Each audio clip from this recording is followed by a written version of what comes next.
I had spent 2 years at war. On the day I returned to the Marquis of Jingwa's manor, the household was hosting a birthday banquet for the heir. Yet, that day was not my birthday. My parents treated him as the pearl of their palm. My wife and son revolved around him. I marched inside, blade in hand, and upended everything before the eyes of the guests. Returning after 2 years of war and crushing the enemy, I left the main army behind and spurred my horse into the capital just as the gates were closing for the night. The vermilion gates of the Marquis' manor stood wide open. Inside, lanterns and streamers glowed, and the faint sound of music drifted through the air, signaling a grand celebration. My deputy, Wang Kai, said with a smile, "General, the Marquis' household must have known of your return. They've decorated the place to welcome you home." A cold sneer touched my hardened face. After 2 years of life-and-death struggle on the battlefield, accustomed to the sight of severed limbs and broken bodies, I had almost forgotten how to smile. "Move out. We're going in." My personal guards followed me as I dismounted and headed for the main entrance. As we stepped onto the stairs, a gatekeeper blocked our path. "Halt! Who are you people? Clad in armor and brandishing weapons, do you have a death wish, daring to barge into the Marquis of Jingwa's manor?" My brow furrowed. Wang Kai reacted instantly, kicking the gatekeeper to the ground. "Blind cur! The general has returned, and you dare block his way?" The gatekeeper let out a pained cry and began to shout, "Guards! Someone is trespassing! They've come to ruin the heir's birthday banquet!" Several servants armed with wooden staves rushed out from within at the sound of the shouting. Seeing our full armor and superior numbers, they didn't dare charge, only dragging the gatekeeper behind them. I let out a cold snort. The heir? I was the heir of this manor, and today was not my birthday. Seeing he had backup, the gatekeeper bellowed, "Where did you filthy grunts come from, acting so bold in the Marquis' manor? Someone report this to the Marquis. The rest of you, seize them and wait for the Marquis' judgment." At those words, Wang Kai drew his blade instantly. The guards behind me followed suit, stepping forward to shield me. Seeing cold steel, the servants halted their advance, their eyes filled with wariness. "General, your orders?" Wang Kai asked in a low voice. I narrowed my eyes. Although I had expected trouble, I hadn't thought it would start at the very gates of my home. "Cripple them. If they resist, kill them on the spot. Then, keep them under guard. I might have a use for them shortly." Since they were mere household slaves who dared to block their master and arm themselves against him, they had already sought their own deaths. Surviving 100 battles has taught me that to command an army well, rewards must be heavy, and punishments must be equally severe. I stepped forward. Wang Kai led the personal guards in a simple tactical formation, pressing down upon the servants. Upon contact, the servants were struck down one after another, their cries of pain filling the air. Seeing this, the gatekeeper boy turned and fled, screaming as he ran. "Murder! Someone has broken into the Marquis' manor and is killing people."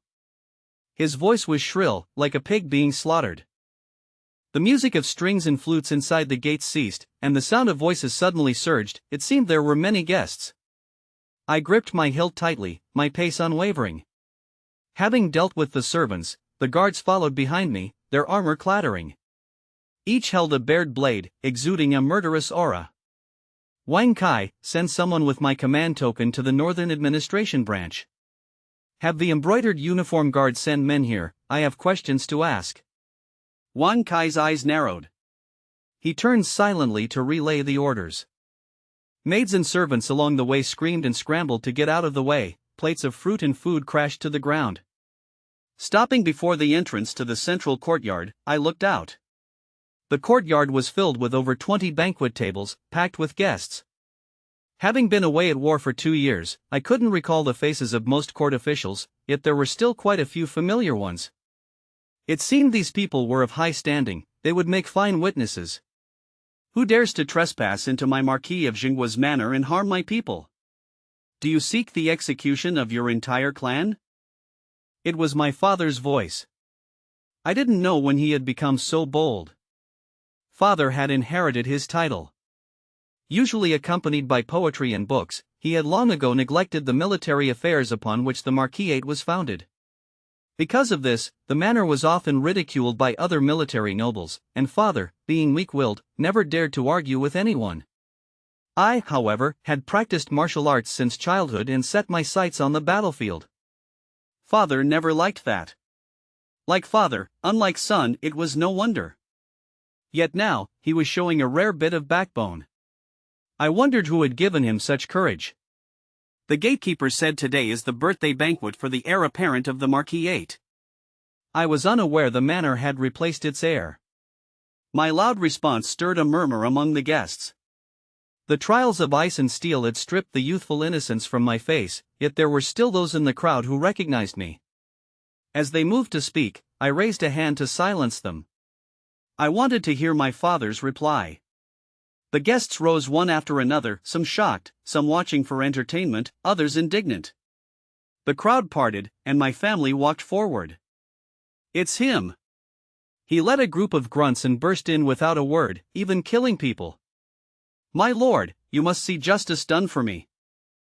Ignoring the servant entirely, I simply looked up. Father still bore a heavy scholarly air, though today, clad in his marquis robes, he possessed a touch more majesty. Mother's gentle face remained the same, yet her eyes were now filled with a chilling, furious glare. My beautiful wife, Suwan, was walking alongside a stranger, her gaze guarded. My son, meanwhile, was being held in that man's arms, his hands wrapped around the man's neck. He looked at me with a gaze that was unfamiliar and filled with hostility. Perhaps it was the dim light of dusk, or perhaps my physical appearance had changed too much. They failed to recognize me at first glance. "Who are you? State your name. When I submit a memorial for your execution at the marketplace tomorrow, there must be a name to the crime." My heart tightened momentarily before relaxing. The slaughter of the battlefield had long since forged my heart into iron. Wang Kai moved to speak, but I held him back. I wanted to see if they still remembered the man who had gone to war in his father's stead 2 years ago.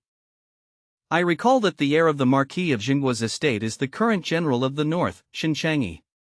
His birthday is not today, is it? So, for whom exactly is this heir's birthday banquet being held? As soon as these words were spoken, the guests began to whisper among themselves. Isn't the Marquis's heir Shin Jinghan? How did it become Shinchangi? For over a year, the one appearing in public has been Shin Jinghan. The name of the Marquis's heir has long since spread. Who is Shinchangi? I've never heard of him. You're new here, keep your mouth shut. There are many twists and turns in this, just watch the show. My father's face flickered with suspicion and alarm, but my mother stepped forward, pointing at me and shouting. Who do you think you are? What do the affairs of the Marquis's estate have to do with you? You've disrupted my son's birthday banquet today. You have made an enemy of the house of Jinghua. Do not expect to leave unscathed.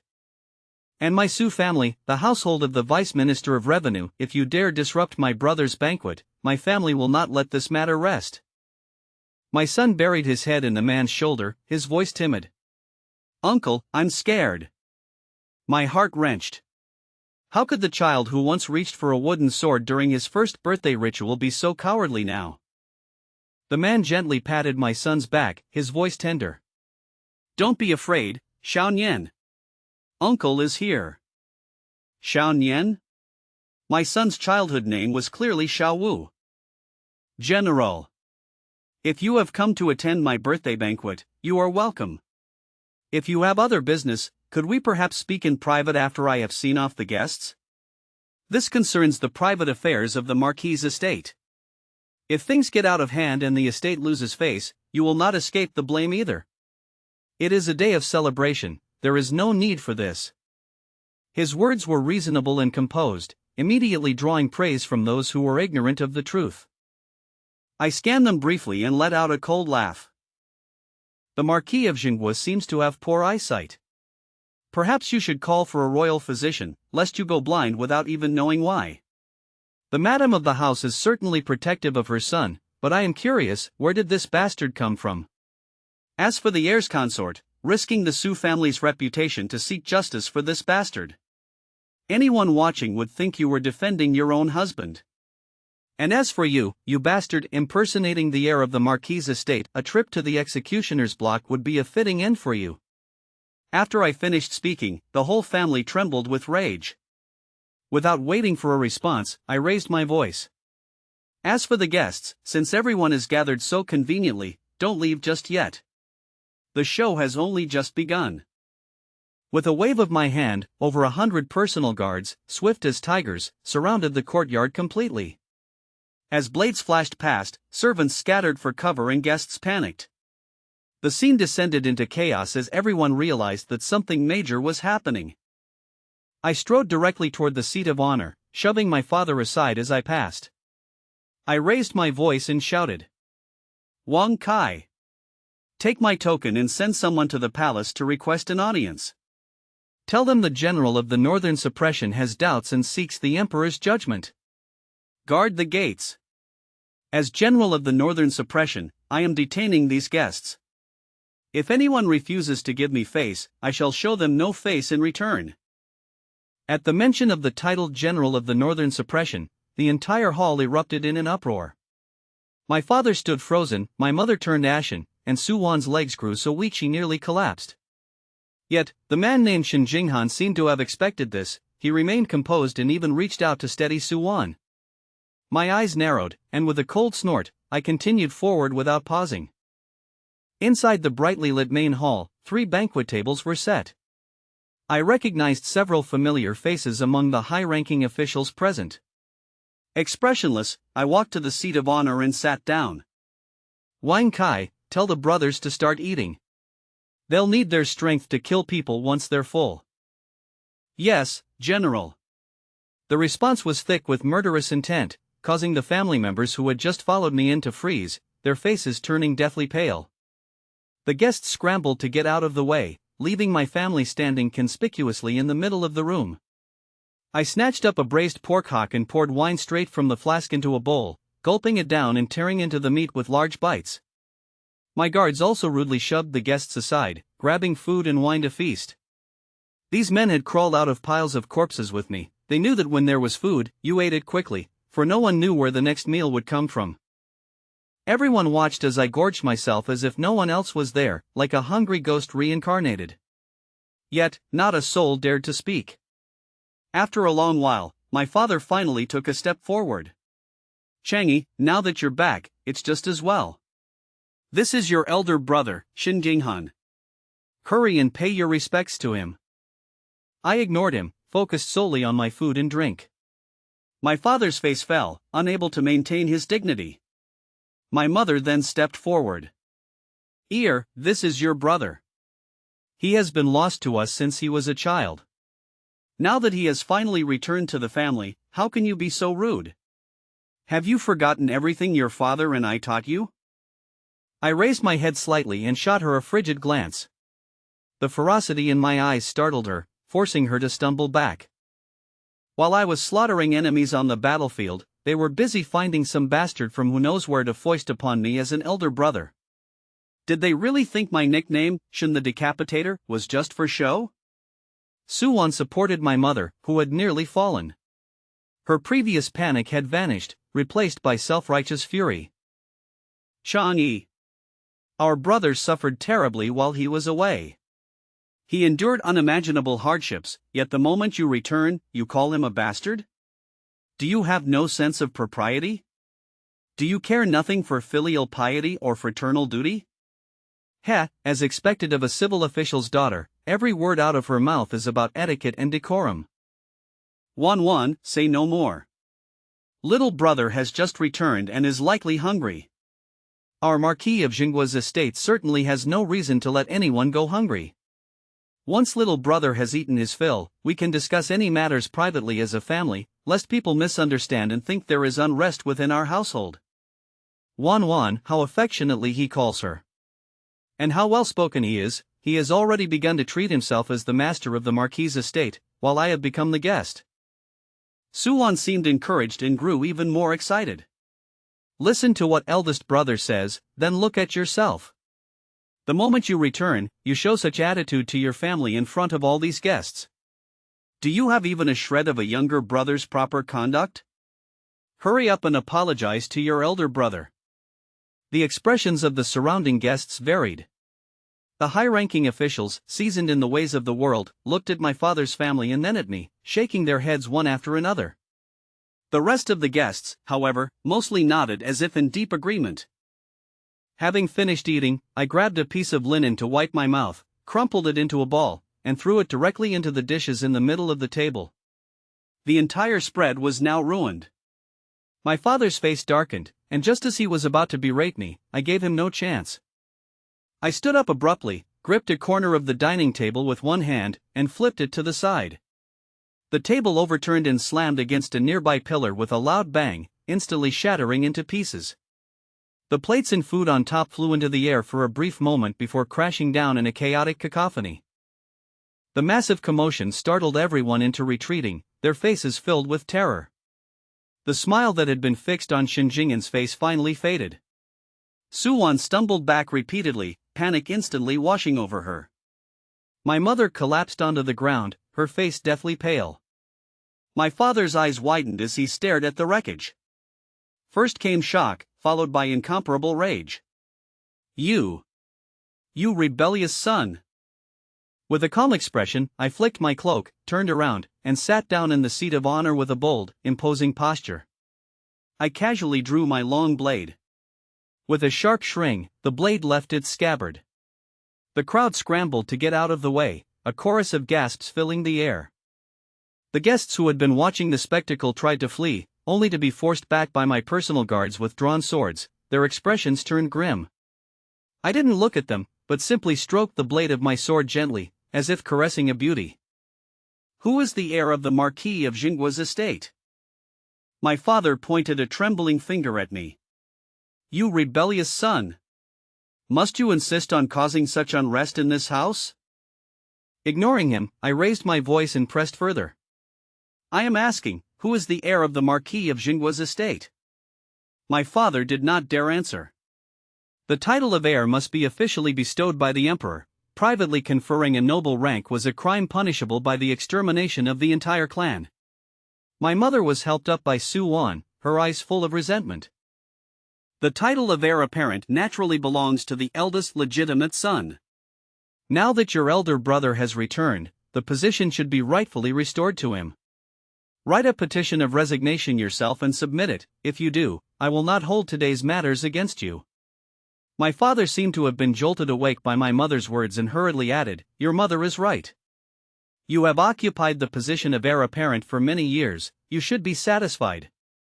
Write the petition tomorrow, and I will personally deliver it. Restoring the rightful lineage is only as it should be. He paused for a moment before adding another sentence. This is for the best, for you, for your brother, and for the entire Marquis mansion of Jinghua. Shen Jinghan patted his startled son, comforting him while saying, Father, Mother, this must not be. My younger brother has only just returned, and to have him submit a petition to resign his title now, if word of this gets out, how will the world view our Marquis mansion? It is better to move slowly. If my brother is unwilling, I, as his elder brother, have no wish to force him. To be able to serve by my parents' side and fulfill my filial duties is enough for me. Hearing this, Su Wan immediately perked up again. Chang'e, listen to your elder brother's words, then look at yourself. Do you think you are worthy of the title of heir apparent? Your brother was cast adrift with no one to rely on. Having the title of heir apparent would make things easier for him. Even if you relinquish the title, you are still the general of the north. If you achieve more military merits in the future, being enfeoffed as a marquis yourself would not be difficult. At that time, 2 marquises in one family, what an honor that would be. How pleasant it sounded, 2 marquises in one family. How could a lady of the inner chambers know the perils of the battlefield? In the blink of an eye, a head could roll. What does a handful of yellow earth care for honor? I swept my gaze over the crowd, my cold eyes forcing them into silence. Then, I beckoned to a servant standing nearby. The servant hurried forward and knelt before me. Tell me, has anything improper occurred between the consort and that bastard? The servant's expression remained calm.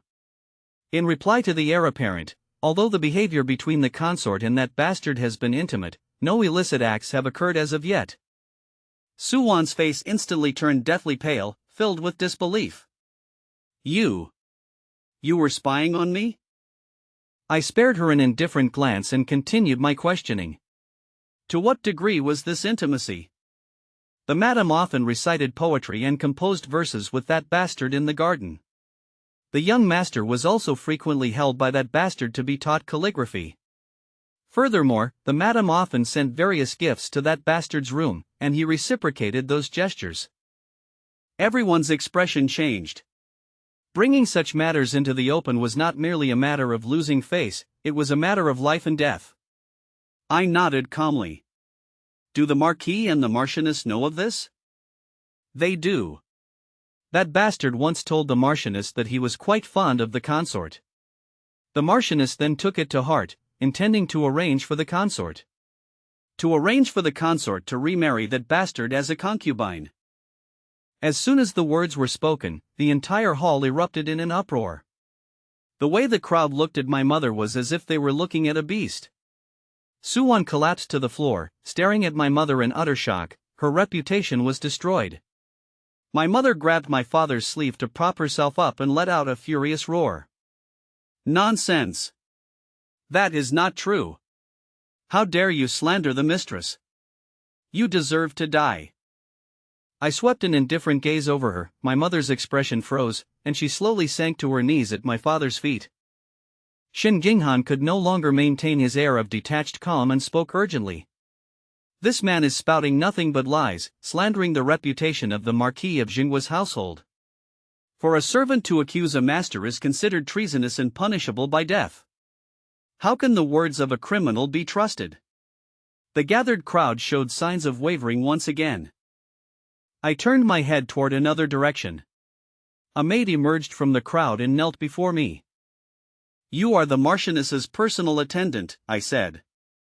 You tell me, is what he said true?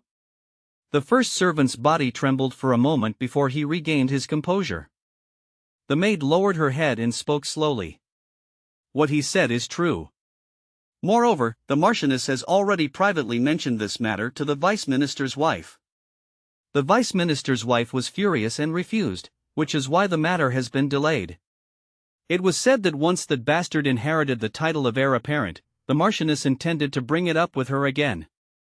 I nodded. The looks the crowd cast toward my mother were no longer filled with doubt. With even her personal maid coming forward to testify, there was no longer any cover for the Marchioness's absurd scheme of instigating her younger daughter-in-law to marry her eldest son. My mother went completely limp, no longer having the strength to speak. My father took 2 staggering steps back, his face deathly pale. How many more people have you planted in this household? My cold gaze shifted toward the corridor. Steward Xiao kept his head down, bowing as he approached and knelt before me. My father could no longer keep his composure and flew into a rage. Even Steward Xiao is one of yours. How is that possible? A mocking expression appeared on my face. More than half of this household's expenses come from my salary and rewards. Though I may be far away, I would never let go of my hold. Just like military provisions, would I ever leave them in the hands of others? One question, do the Marquis of Jinghua and Suwon know about these filthy affairs? Steward Xiao said in a low voice. The Marquis knew but did not participate, he merely gave his tacit consent. The consort of the heir apparent does not know. The guests could no longer restrain themselves, and some began to hurl curses. To defy human morality like this, how is it any different from the behavior of beasts? The Marquis of Jinghua's household is a den of iniquity. We must petition for an imperial judgment. We should submit a joint petition requesting His Majesty to strip the Marquis of Jinghua's household of its title. I ignored the guests, I only needed them to spread word of what they had seen. I reached out and gestured toward several long-bearded clan elders waiting under the corridor, who were dressed in their undergarments and had clearly just been dragged from their beds. Elders of the clan, please answer me, who is the heir apparent of the Marquis of Jinghua's estate? They exchanged looks, their faces filled with hesitation. I snorted coldly. Have the clan elders forgotten? Indeed, as one grows old and becomes useless, there is no need to work anymore. You should all go and retire in peace." The elders were instantly struck with shock. The eldest among them bowed to me with clasped hands. The genealogy remains, and the imperial decree has conferred the title. It is naturally the general of the north, Shinchangi. With an imperial decree involved, they did not dare and could not afford to be vague. Of those present, who is Shinchangi? Naturally, it is you. Well said. If you elders hadn't recognized me, I would have begun to doubt whether I was still Shinchangi myself. The elders laughed sheepishly, wiping the sweat from their brows. According to the genealogy, is this heir married? The elders looked at one another. This blatant questioning of something I already knew the answer to left them at a loss. What? Am I not married? Helpless, an elder could only clasp his hands and reply. You are. Suwan, daughter of Su Che, Vice Minister of the Ministry of Revenue, is the heir's consort. Suwan, where is she now? The elder roughly understood my meaning and pointed towards Suwan, who was slumped on the ground. This is the heir's consort. Since she is the heir's consort, whose side should she be by? Naturally, by the heir's side. Did you hear that, consort? It is time for you to choose. Suwan trembled all over. She lifted her ashen face to meet my majestic gaze, then quickly lowered her head again. She slowly crawled up from the ground and, under the crowd's excoriating stares, walked over to stand beside me. I snorted coldly, lowering my voice just enough for everyone present to hear. Those few steps just saved your life and the lives of your entire clan. Do you understand? Suwan shook violently, not daring to speak, keeping her head buried low. I turned to look at my son, Xiao Wu. Seeing me look his way, he hastily buried his head again. I frowned slightly, feeling a pang of sorrow in my heart, which then immediately turned cold. Xiao Wu, come here. Shin Gingan's grip on Xiao Wu tightened slightly. He took a few steps back, his eyes full of wariness. Wan Kai tried to seize him, but I stopped him. I looked at my father with a half-smile. Marquis Jinghua, your grandson seems to no longer wish to acknowledge his own father. What do you have to say? My father's face was full of dejection, and he replied as if in a fit of pique, if your own son won't acknowledge you, that is naturally your own problem. What can I say? I slammed my hand down, snapping the armrest, and declared loudly, fine. Since he won't acknowledge me as his father, I will no longer acknowledge him as my son. Clan elders, bring forth the genealogy records. Strike his name and expel him.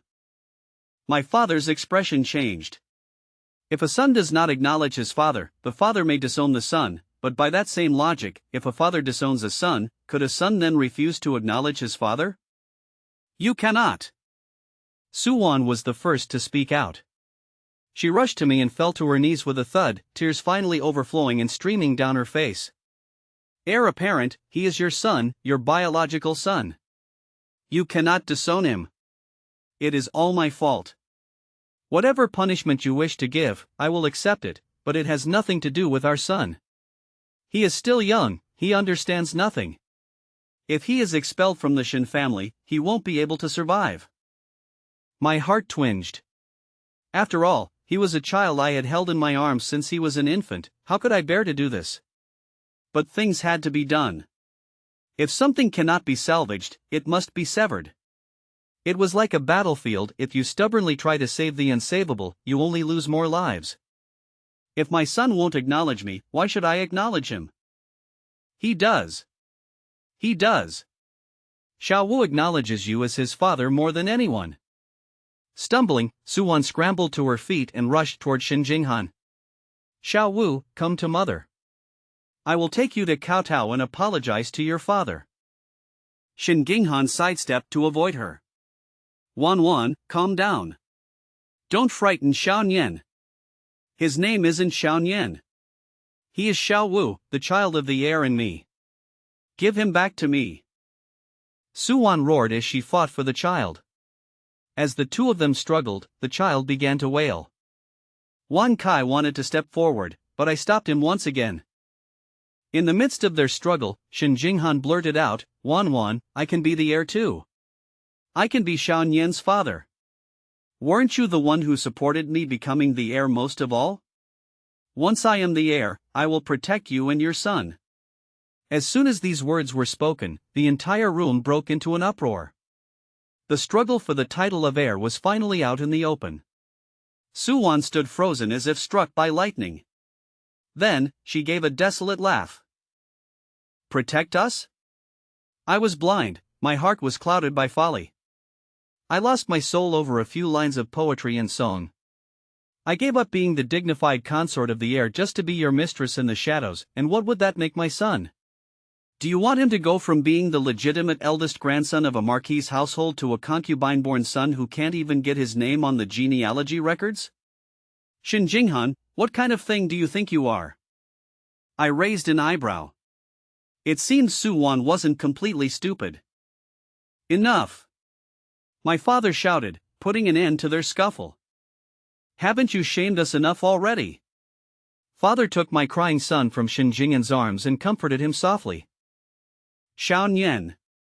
Xiao Wu, be good. Don't be afraid, grandfather is here. Then, under Shen Jinghan's astonished gaze, he placed the boy in front of me. Su Wan hurried to her son's side and knelt down first before trying to pull the boy down to kneel as well. Xiao Wu, quick, kowtow to your father. Hurry! The boy would not stop wailing. Su Wan tried to force him, but she could not bear to do it, tears streaming down her face in her anxiety. I took a deep breath and spoke sternly. Stop crying. Strangely, Xiao Wu stopped his wailing immediately, reduced to soft sobbing. Men of the Shen family serve their country in their home, they do not fear shedding blood on the battlefield. Who are you putting on this unmanly display for? Father's expression darkened as he stepped back 2 paces, inadvertently touching his own face. Su Wan stopped pulling at the child, and Xiao Wu stopped crying altogether, staring at me blankly with wide eyes. I flourished the long blade in my hand, its cold light flashing. I stared into Xiao Wu's eyes and found no fear, instead, a spark of light ignited within them. Startled, Su Wan lunged toward Xiao Wu and held him tightly, her face filled with terror. Heir apparent. I glanced at her but ignored her. Leaning forward slightly, I held the war blade horizontally in front of Xiao Wu. Do you want it? Xiao Wu's eyes lit up. I showed the first smile that wasn't cold since I had entered the house. Only when you sit in my position will you be allowed to use it. Xiao Wu's gaze dimmed. I sat up straight, handed the long blade to Wan Kai, and drew a black-sheathed short sword from my waist. With a sharp ring, the blade left its scabbard. Under the candlelight, the sword's edge radiated a chilling light. I saw Xiao Wu's eyes grow even brighter. As I brandished it casually, his eyes followed the short sword back and forth. I smiled slightly and sheathed the sword. Do you want it? Xiao Wu did not remain silent this time. He nodded vigorously, his voice carrying less cowardice and more resolve. I want it. I raised the short sword slightly, my expression turning grim. If you want it, crawl up here and take it yourself. Xiao Wu looked at Su Wan, his eyes brimming with eager excitement. Su Wan released him, her expression a tangle of conflicting emotions. Go. Xiao Wu grabbed onto my iron armor and began to scramble up my body. I remained motionless. Being so small, he tumbled several times. I did not rush him. Each time he fell, I only said one word coldly, again. The expressions of those surrounding us were filled with complexity, only Wan Kai's face was alight with excitement. You're almost there, little heir. Keep going. Grab the strap, that's it. Keep your feet steady. Good. You've got it. The moment Xiao Wu grasped the short sword, I reached out and swept him into my arms. I buried my face against his neck, feeling the resonance of our shared blood. Xiao Wu whispered softly, Father? Father is here, I replied. Su Wan watched us, her hands pressed against the floor as she wept in silence. Perhaps the scene struck a chord with their own concerns. Everyone present fell silent, their expressions somber. Only Shen Jinghan stood there, his face deathly pale, swaying as if about to collapse. The schemes he had painstakingly cultivated for over a year had been shattered by me in less than half an hour. But this was far from over. I handed the short sword to Xiao Wu.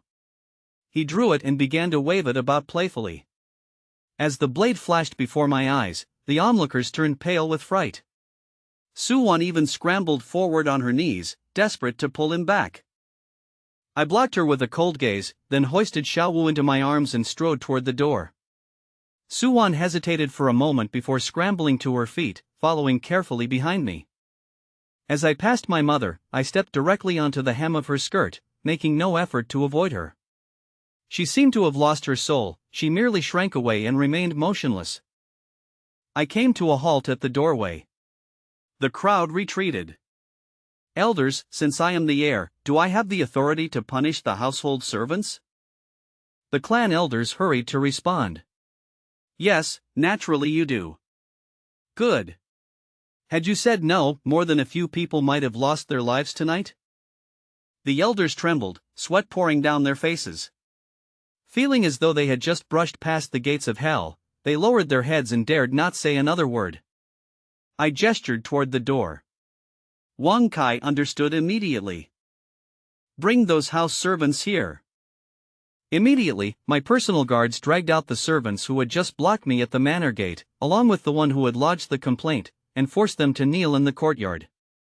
Marquis! Marquis, save me! Heir, this servant wouldn't dare do it again. Have mercy on us.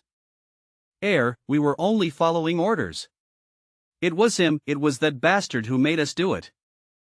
I turned to the assembly of guests and asked, is there an official from the Ministry of Justice among you? No one responded. No? It seems I cannot seek their counsel, then. Kill them. As soon as the words left my mouth, someone shouted from outside the courtyard gates. Heir, wait. Unexpectedly, the personal guards were faster than his voice. With a series of stomach-turning crunches, over a dozen heads hit the ground. The scent of blood filled the air, and the guests cried out in horror, scrambling to get away as the crowd dissolved into chaos. Xin Jing'an's originally venomous gaze turned into pure terror. He finally seemed to realize that I was truly intent on killing. Su Wan's legs went weak, and she only managed to steady herself by clutching my cloak. Xiao Wu also trembled, closing his eyes and not daring to look, though he still gripped his short sword tightly. I pulled him into my arms, comforting him softly. You unfilial son, how dare you? My father's words were forced back down his throat by my fierce glare. Outside the entrance, the sound of blades being drawn rang out. My personal guards at the gate also held their swords at the ready, refusing to yield an inch. Everyone, stop. My lord. They drew their blades first. I said stop. All of you, sheath your weapons. The sound of blades returning to scabbards echoed sporadically. I watched the entrance coldly, my guards kept their swords in hand, showing no intention of sheathing them. Mao Shiwu, vice commander of the embroidered uniform guard, acting on military orders, requests an audience with the general of Northern Pacification. At the mention of the Jinui, the crowd instantly fell silent. Looking at my standing figure, they couldn't help but feel a sense of schadenfreude. Now the real show begins. Even the Jinui are here.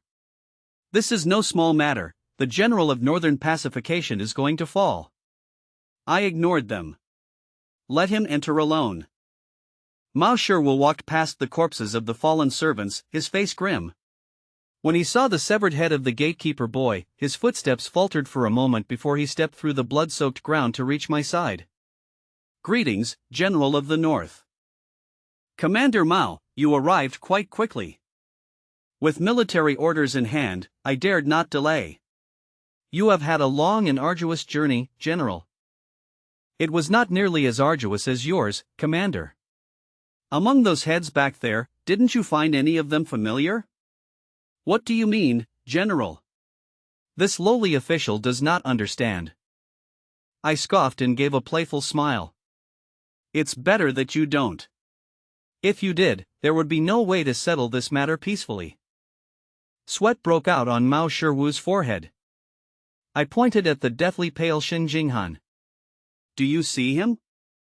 Mao Shiwu cast a swift glance at Shin Jinghan and lowered his head.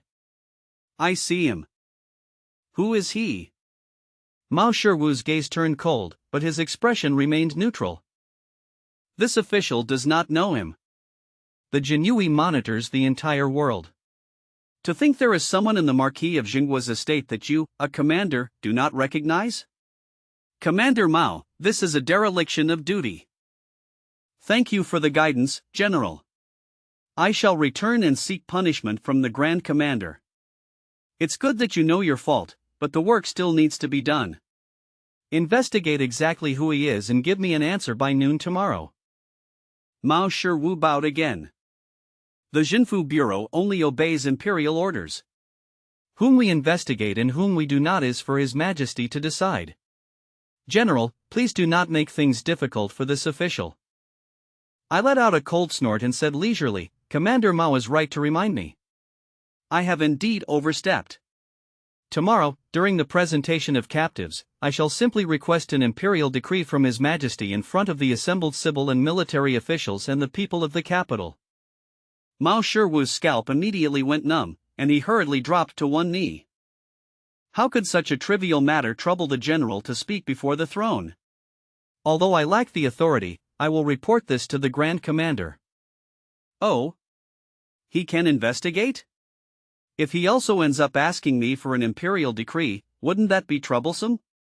I might as well ask for the decree in person to save you all the trouble. Mao Shiwu grit his teeth and said firmly, the Grand Commander has the authority to act first and report later. He will surely investigate and identify this man for the general. Not making things difficult?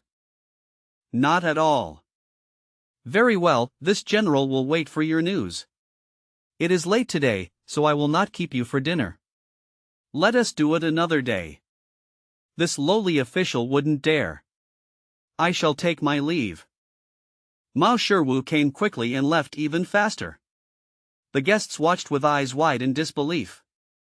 The Jinyui, those terrors who made even ghosts tremble, had actually left without saying a single word after seeing the corpses and severed heads strewn across the courtyard? I took a deep breath and roared at the top of my lungs. You servants, open your dog eyes and look closely. See who is the true heir apparent of the Marquis of Jinggua's estate. If you still can't see clearly, then you won't be needing your eyes or your heads anymore. The guests looked at each other, feeling offended, but none dared to utter a sound. Guards! Take this bastard from who knows where and lock him in the interrogation room. The Jinyui want to investigate, and I intend to interrogate him myself. As for the rest of you, the show is over. You may return home. The personal guards swarmed forward and bound the terrified Shin Jinghan. He tried to struggle, but a guard silenced him with a single punch. Only then did my mother seem to snap out of it. She crawled a few steps and grabbed my cloak, her face full of pleading. He is your elder brother. You are biological brothers. It is all mother's fault.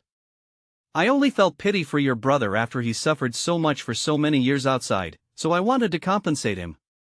If you must blame someone, blame me, but let your brother go.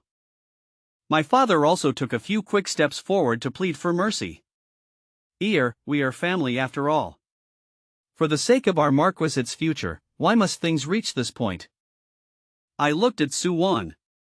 I was waiting for her to speak. Suwon kept her head lowered as she stood behind me, remaining silent. She finally understood that her roots were with me. Without me, she and Xiao Wu were nothing. But some people still didn't seem to understand. Ignoring my parents, I coldly asked the clan elders, has this bastard been entered into the genealogy? The elder's face was filled with hesitation, and he struggled to find his voice. I glared at him, a murderous intent erupting from my eyes. The elder is getting on in years. You should think carefully before you speak. Several elders exchanged glances and bowed. This person's identity is in doubt, he has not yet been entered into the genealogy. See?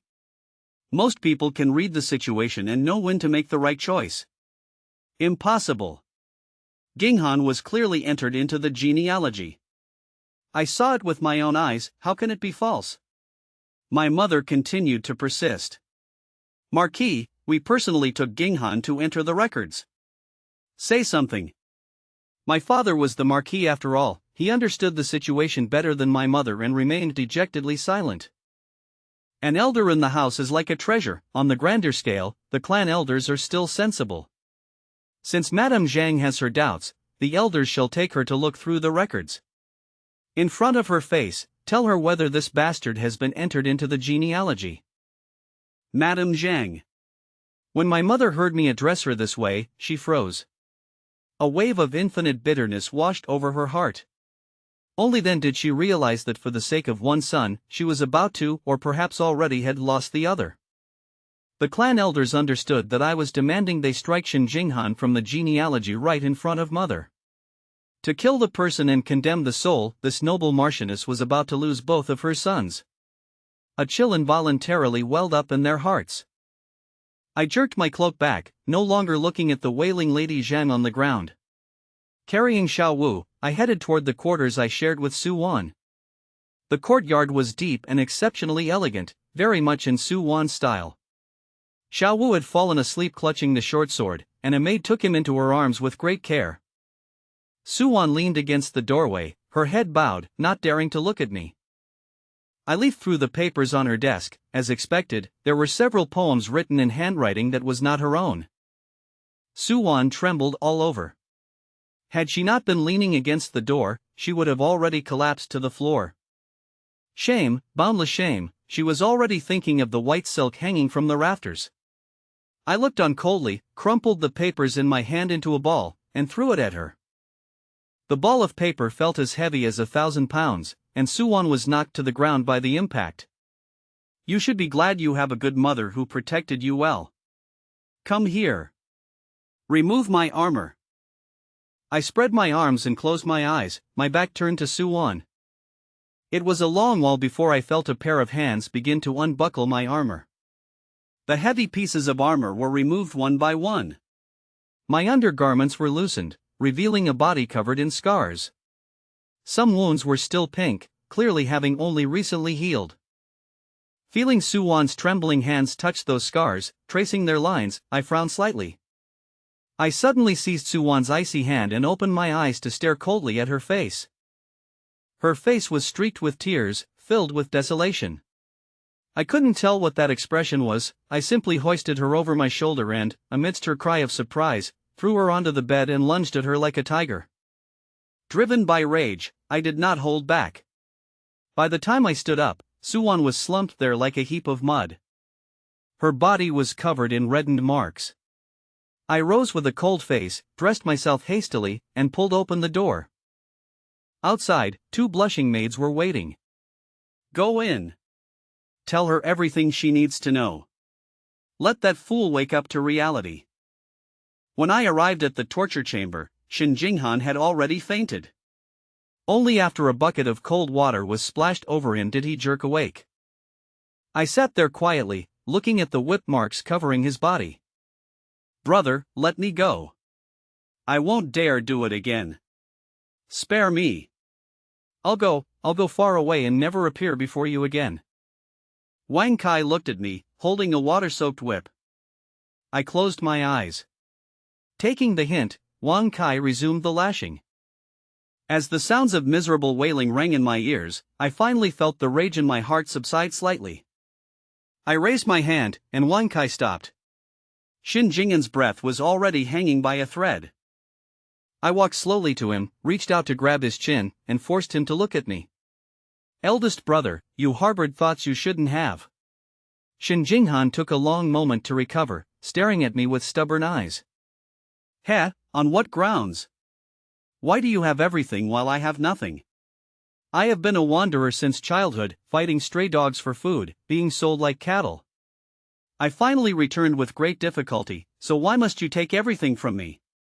The title of heir apparent should have been mine. Su Wan should have been mine. Our parents should have been mine. The Marquis's residence should have been mine even more. I responded coldly. By virtue of the 50-plus battles, large and small, I have fought in these 2 years, by virtue of me repelling the invasion of 200,000 Tatar troops, by virtue of me preserving the title of the Marquis of Jingwa, and even more, by virtue of the 120,000 elite troops under my command. I am the foundation of this Marquis' residence. I am the foundation for all of you. Did you think you could take what is mine based on that woman Xinjiang's guilt? Did you think you could compete with me based on the admiration of that weak Marquis? Did you think you could take my wife and child from my hands? You are wrong. Anything you could take was only because I didn't care for it. No one can take what I choose to keep. The Jinyui's embroidery blades couldn't stop me, the 200,000 Tatar soldiers couldn't stop me, and even the emperor's decree to withdraw troops couldn't stop me. Who do you think you are? Nothing more than a dog being used without even knowing it. If I say you are a fake, then even if you are real, you are a fake. If I want to kill you, even if the King of Heaven himself came, he could only collect your corpse. I tied you up in public today. Look and see who has stepped forward. Who dares to step forward? The light in Xinjingan's eyes gradually faded. I let go of him and looked at the bloodstains on my hand with disgust. Wang Kai, being quick-witted, handed me a silk cloth. I wiped my hands and threw the cloth onto Xinjingan's body. I said indifferently, find a skilled hand to castrate him and send him to the Northern Administration Office. Let it serve as a wake-up call to certain people. Xinjinghan laughed crazily, struggling to lift his head, his eyes filled with venom. Little brother, mother will not forgive you, nor will father. You will end up a man alone. I sneered. Do you think I care? Your biggest mistake was failing to realize that it has always been them who cannot live without me, not the other way around. Xinjinghan stood stunned on the spot, speechless. The next day, when His Majesty saw the 3,000 iron cavalry escorting the prisoners, his smile was forced. At noon that day, the commander of the Jinyui came to tell me that Xinjingan's identity was fake, he was a fraud. Overnight, father seemed to have aged 10 years. Mother. Lady Xin, née Zhang, sat withered in the prayer hall from then on, never to smile again. Suwan became much more silent and rarely left the house, though she would offer a faint smile whenever Xiaowu practiced his martial arts. She simply developed a new habit, tracing the scars on my body after I had fallen asleep.